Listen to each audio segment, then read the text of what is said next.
For the best assault rifles in COD Mobile Season 6, at number 10, we have the Groza. And I already know a third of the comments are gonna be about this, but hear me out. This thing is fire. We have SMG-like mobility. I'm talking 230 milliseconds ADS time, 4.1 meters per second strafe speed, and 6.3 meters per second sprint speed. Along with that, we have a 50 round mag with a 0.98 second reload time, which is great for an aggressive playstyle. The recoil, iron sight, and aim shake aren't perfect, but they're good enough when you consider we only have 0.44 flinch. And last but not least, range-wise, this thing is a beast. It has a 32 meter 4-shot kill range with the same fire rate as the XM4, the Type 19, or the PDW, which are its direct competitors.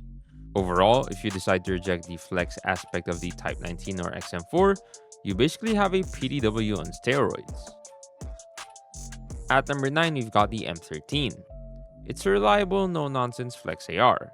Nothing flashy, but nothing wrong with it either. The mobility is good, the recoil is easy to handle, the flinch and aim shake are minimal, and the iron sight is perfectly usable. The mag size is one of its standout strengths, and the damage over range is solid but not top tier. Bottom line, the M13 doesn't have a single true weakness. It's just consistent overall, which gives you the freedom to play exactly how you want. You know, I've been using shotguns to practice snipes, even though I'm usually a full auto ARs and SMGs kind of guy. But to be honest, I'm just getting tired of playing on my desk.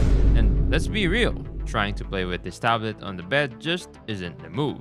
So, what if someone actually set out to build the perfect mobile gaming device? Well, REDMAGIC delivered with the new Astra Gaming Tablet. A huge thank you to the team at REDMAGIC for supporting the channel and sending this over for me to test out. They found this perfect balance of portability and performance, and this might just become my new go-to device for gaming, movies, and everything else. You might think going smaller is a downgrade, but the 9.06-inch size makes it incredibly easy to hold wherever you want to play. It has no camera bump, so it can lie perfectly flat on a table, and the rounded corners feel great. On top of that, the screen is a huge upgrade. A 165Hz OLED that makes games look better than ever. Of course, a gorgeous screen needs serious power to back it up. This tablet is running the Snapdragon 8 Elite, the most powerful chip you can get in an Android tablet.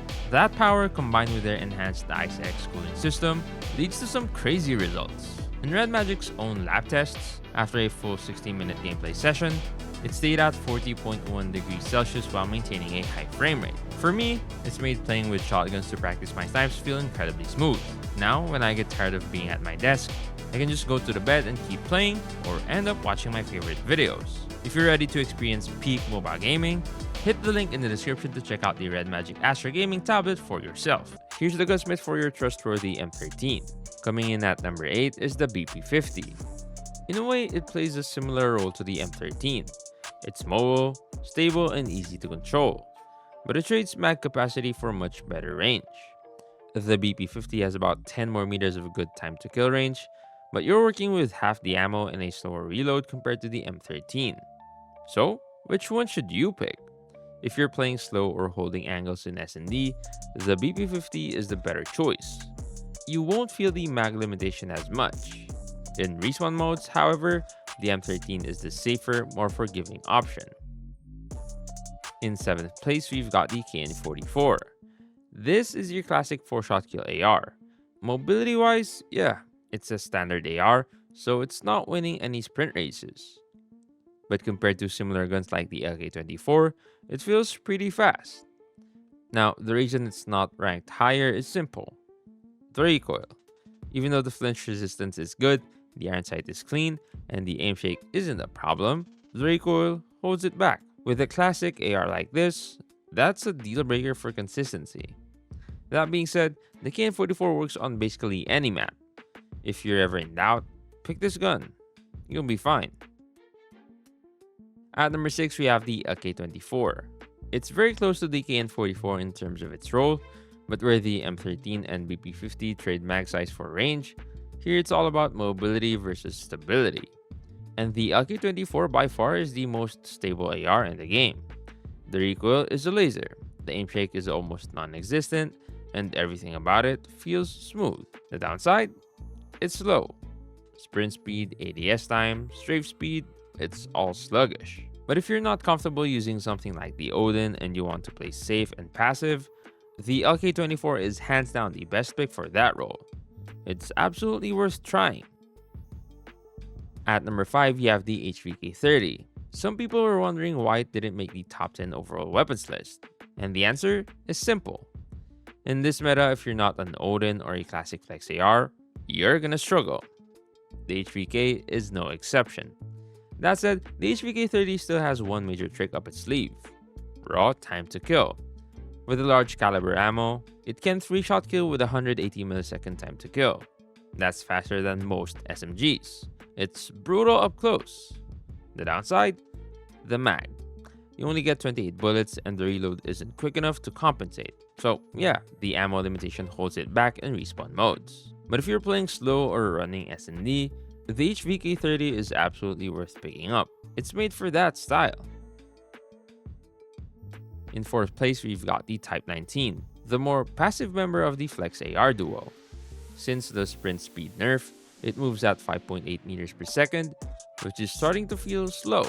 If you equip the accurate long barrel, you lose even more mobility with an extra 4% movement penalty. But despite that, the performance is still solid. You get a 4-shot kill up to 31 meters and a 5-shot up to 43 meters, which is better than what the XM4 can offer. The recoil is easy to handle, flinch is minimal, and the only real downside, the iron sight, is solved with the red dot. It's less aggressive than before, but still one of the most dependable flex ARs out there. In 3rd, we have the XM4, your aggressive flex AR of choice. Unlike the Type 19, which now leans more toward mid-range, the XM4 keeps that close to mid-range pressure with top-tier mobility, 230 millisecond ADS time, 6.1 meters per second sprint, and 3.5 meters per second strafe speed. Its damage profile gives you a 4-shot kill up to 28 meters, and a 5-shot up to 39 meters. The main drawback is the vertical recoil. It climbs fast at around 66% of the speed of a Fennec, which makes long-range fights a bit trickier. Still, in terms of raw tempo and pressure, the XM4 is one of the best. At number 2, it's the good old Peacekeeper. You already know, it's got the best range of all the flex ARs, the best mobility, and the best max stats too. Sure, it's only 40 rounds, but with a 0.8 second reload, that's basically cheating. Flinch is top tier, the iron sight is clean, and there's zero aim shake. The only flaw is that some players still find the recoil tricky, but realistically, it's not hard enough to matter. It does everything well. If you need one gun to trust, this is it. At number 1, we've got the Odin. Basically, this is a full auto SKS. It can 2-shot kill past 40 meters. It's stable as a brick, and yeah, moves like one too. Until further notice, bricks don't sprint. The iron sight? Horrible. Hopefully you've got a decent skin, the Shark Battle Pass or the Mythic make it way more usable. Mag-wise, it's just 25 bullets, but honestly that's more than enough when you're 2-shotting people. Of course, it's not an easy gun to use. The fire rate is super slow, and you'll need top-tier tracking and precise hitbox control to make it work. But if you're that guy, the Odin is absolutely worth it. Here's the Gunsmith for the Odin. If you're more of an SMGs kind of guy, you can check out the best ones you can use here on the left.